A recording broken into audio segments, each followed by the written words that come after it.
Hello guys. मैं आपकी math mentor विजयश्री। मैं आपका अपने चैनल में स्वागत करती हूँ। हम आज की क्लास में क्लास 10th का चैप्टर रियल नंबर पढ़ रहे हैं। इस चैप्टर का पहला वीडियो जा चुका है, अपलोड हो चुका है, जिसमें हमने पढ़ा था यूक्लिड डिवीजन लेमा और यूक्लिड डिवीजन एल्गोरिथम। और हमने ये जाना था कि यूक्लिड डिवीजन लेमा और यूक्लिड डिवीजन एल्गोरिथम में क्या डिफरेंस होता है, जिसमें कि बच्चे अक्सर कंफ्यूज हो जाते हैं कि ये लेमा क्या है और एल्गोरिथम क्या है। यदि आपको भी इस तरह का कोई कंफ्यूजन है तो आप पहली वीडियो हमारी जरूर देखिए प्लीज। तो आज की वीडियो में हम पढ़ेंगे फंडामेंटल थ्योरम ऑफ अर्थमेटिक। आपको भी इसका नाम पढ़ के कुछ लग रहा है कि ये बड़ी टफ है, या एक बच्चों में थ्योरम के नाम से ही एक अजीब सा डर होता है कि नहीं, हम थ्योरम नहीं कर सकते, टफ होती है, हमें समझ नहीं आते। ऐसा कुछ नहीं है। देखिए, इस फंडामेंटल थ्योरम में वही सब चीजें यूज हो रही हैं जो हमने प्रीवियस क्लासेस में पढ़ी हैं, जो आपको अच्छे से आती हैं, जिनके बारे में आप अच्छे से जानते हैं। बस हमें एक उसको इजी वे में अच्छे से रिकॉल करना है ताकि वो आपको टफ ना लगे। तो चलिए, फंडामेंटल थ्योरम ऑफ अर्थमेटिक पढ़ने से पहले हम कुछ कुछ छोटी छोटी बातों को जान लेते हैं, जिसके बारे में आप अच्छे से जानते हैं, लेकिन फिर भी हम उनके बारे में एक बार फिर से जानेंगे। तो अब उस कड़ी में हम आगे चलते हुए सबसे पहले, जो कि हमने कल वाली वीडियो में भी पढ़ा था, कि नेचुरल नंबर क्या होते हैं। बेटे, नेचुरल नंबर आप सबको पता है कि counting numbers are called natural numbers, या आप इसको ऐसे भी कह सकते हैं कि all positive integers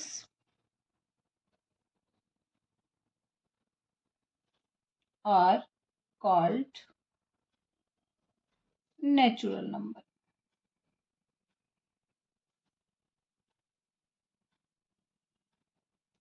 आप सभी को पता है कि 1 2 3 4 मतलब counting number are called natural number.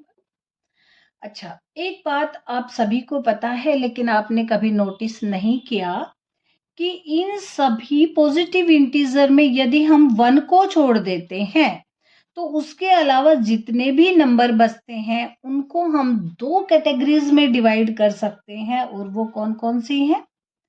Prime number या कंपोजिट नंबर। प्राइम नंबर या कंपोजिट नंबर। अब आप देख लीजिए, two two is prime number. एक बात का ध्यान रखिए कि two is only even prime number. Prime number जो टू होता है वो ओनली इवन प्राइम नंबर होता है, और जो पहला प्राइम नंबर होता है वो भी टू होता है। अब कंपोजिट नंबर, थ्री क्या है? थ्री भी एक प्राइम नंबर है। फोर फोर क्या है? कंपोजिट नंबर है। फाइव फाइव क्या है? एक प्राइम नंबर है। अब आप कहोगे कि हमें क्या पता कि प्राइम नंबर कंपोजिट नंबर क्या है? तो प्राइम नंबर देखिए, प्राइम नंबर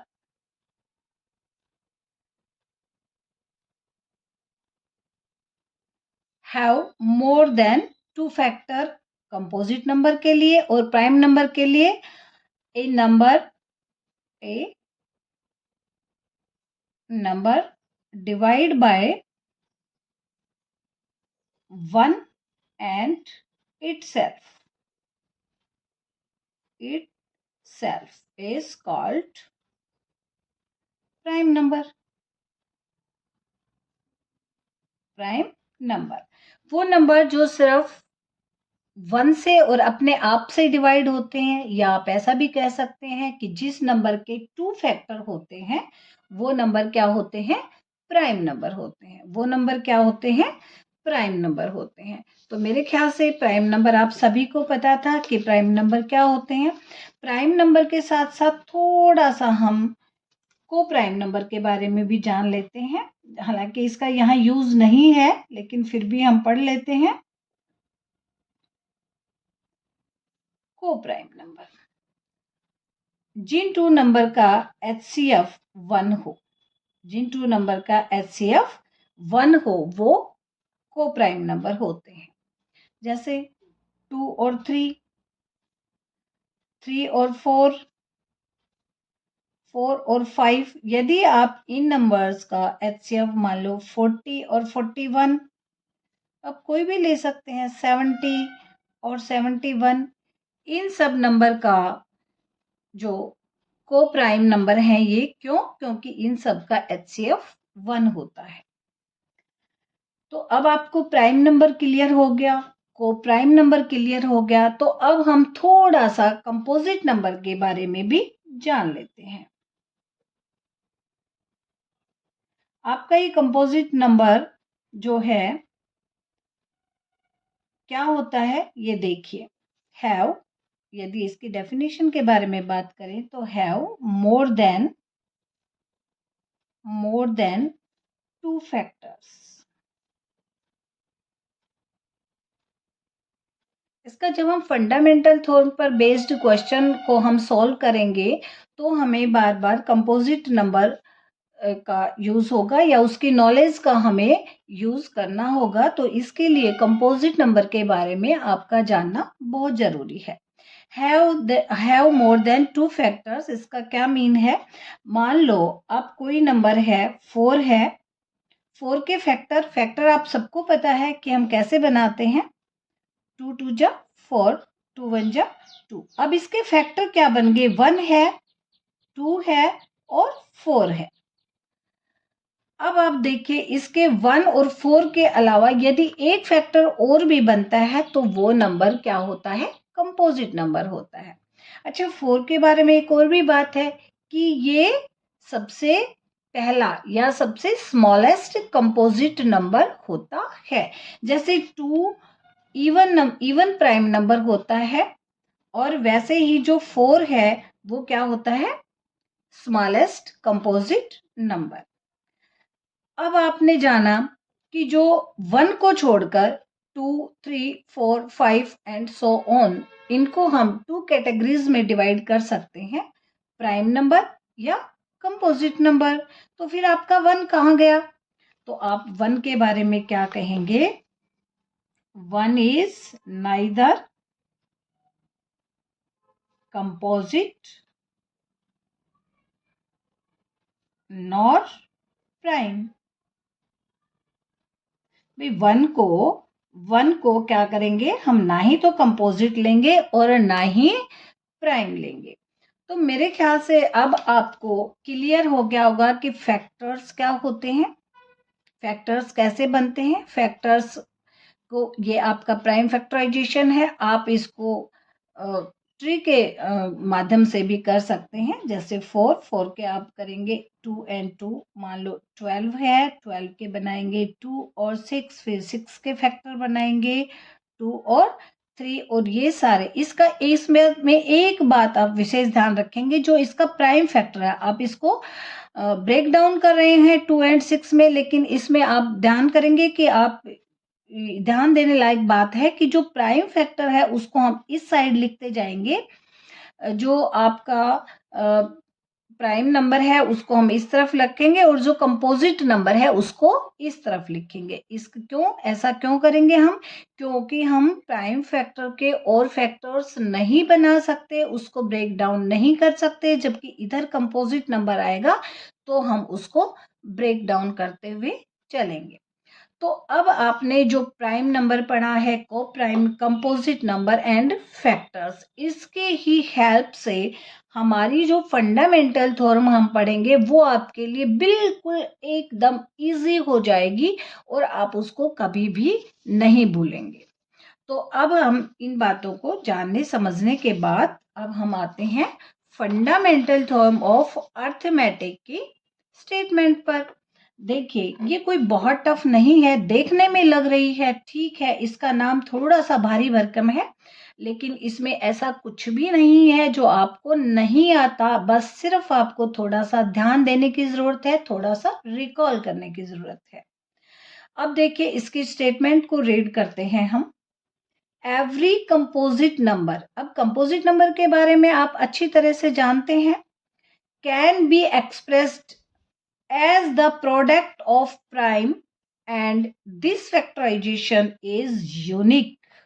अब आप इस वर्ड पे ध्यान देंगे, यूनिक पे, क्योंकि फंडामेंटल जो थ्योरम का है पूरा का पूरा इस यूनिक वर्ड पे चलता है, apart from the order in which prime factor अकर।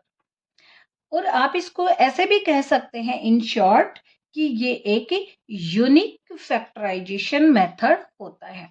ये बात बहुत मामूली सी है, बहुत छोटी सी है, लेकिन कई बार क्या होता है कि इजी बात को समझने में हमें थोड़ी दिक्कत आती है, क्योंकि हम उसे लाइटली लेते हैं, जबकि टफ बात को हम थोड़ा सा ध्यान से सुनते हैं और वो हमें जल्दी समझ में आ जाती है।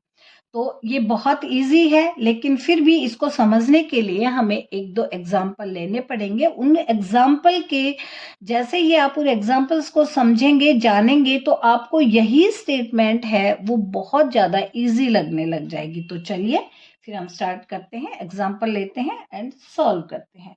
तो फर्स्ट एग्जाम्पल हम कोई कंपोजिट नंबर ले लेते हैं। मान लो आप ले लेते हैं 20। अब क्योंकि ये 20 है, इसको हम क्या करेंगे, फैक्टराइजेशन करेंगे, और फैक्टराइजेशन करने के बाद आप देखिए ये 20 है, 2 10 जा 20, 2 5 जा 10 और 5 1 जा 5। हमने क्या लिख दिया इसको, 2 इंटू 2 इंटू 5। क्या आपने एक बात नोट की, 20 is the composite number but 2 is the prime number, again 2 is the prime number and 5 is also a prime number।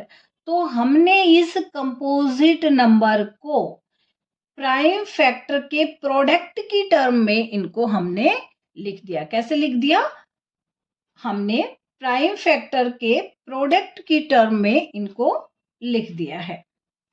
ठीक है, तो अब आपको पता चल गया कि ये इसके फैक्टर हैं। चलिए कोई और एक एग्जांपल लेते हैं, हम ले लेते हैं 15। हम फिर से 15 के फैक्टर बनाते हैं। ये स्मॉलेस्ट नंबर 3 से 3 5 जा 15 और 5 1 जा 5। हम लिख देते हैं 3 मल्टीप्लाई 5। एक और एग्जांपल लेते हैं, हम ले लेते हैं 40। तो अब आपको पता है कि जैसे हम 40 के फैक्टर करेंगे तो एक 2 और आ जाएगा, आप देख सकते हैं 40 2 20, फिर 2 पे जाएगा 10, फिर 2 पे जाएगा 5 और फिर 2 पे फिर 5 पे जाएगा 5 1 जा 5। अब हो गया 2 मल्टीप्लाई 2 मल्टीप्लाई 2 मल्टीप्लाई 5। हमने क्या कर दिया, इसको भी प्राइम फैक्टर के प्रोडक्ट की टर्म में हमने इसको एक्सप्रेस कर दिया। तो देखिए ये बात जो यहाँ कही गई है वो आपको यहाँ अच्छे से समझ में आ रही होगी कि जो है एवरी कंपोजिट नंबर को हम प्राइम फैक्टर के प्रोडक्ट की टर्म में एक्सप्रेस करते हैं। ये भी एक क्या है, कंपोजिट नंबर है, इसको भी हमने प्राइम फैक्टर की प्रोडक्ट की टर्म में लिखा है। 40 को भी हमने प्राइम फैक्टर के प्रोडक्ट के टर्म में लिखा है। तो आपने एक बात यहाँ पे नोटिस करने लायक है, देखिए कि 20 की जो फैक्टर हैं वो अपने आप में यूनिक हैं, 15 के यूनिक हैं और 14 के यूनिक है। आप 20 को इन फैक्टर के अलावा 2 टाइम 2 और 1 टाइम 5, आप ये तो कर सकते हैं कि आप इसको ऐसे लिख दें 5 इंटू 2 इंटू 2, या आप इसको 2 इंटू 5 इंटू 2, लेकिन आपको जो नंबर है 2 टाइम 2 एंड 1 टाइम 5 वही रहेंगे, वो कभी भी चेंज नहीं हो सकते। Same here and same here, यहाँ भी आप 40 के फैक्टर बनाएंगे तो 3 टाइम 2 और 1 टाइम 5 ही आएगा। इनका ऑर्डर चेंज कर सकते हैं, लेकिन ये 3 टाइम 2 और 1 टाइम 5 ही आएगा। ये अपने आप में एक यूनिक है और यही सब बातें यही कही गई है। यदि आप देखें तो इसको जरूरी नहीं है कि आप एज इट इज ऐसे लिखें, आप इनको अपने वर्ड्स में भी लिख सकते हैं। बस आपको समझ में आना चाहिए आप, और इस तरह से अपनी बात को कहें कि दूसरे को भी वो बात अच्छे से समझ में आ जाए। तो आज हम, मेरे ख्याल से आपको फंडामेंटल थ्योरम ऑफ अर्थमेटिक, जो कि एक सुनने में, देखने में, पढ़ने में ऐसा लग रहा है कि बड़ी कोई टफ सी चीज है, वो समझ में आ गई होगी। तो हम जो हमारी नेक्स्ट वीडियो है उसमें क्या करेंगे, हम करेंगे फंडामेंटल थ्योरम ऑफ अर्थमेटिक के पर बेस्ड जितने भी टाइप के क्वेश्चन बनते हैं उन हम सभी को डिस्कस करेंगे नेक्स्ट वीडियो में। Okay, thank you.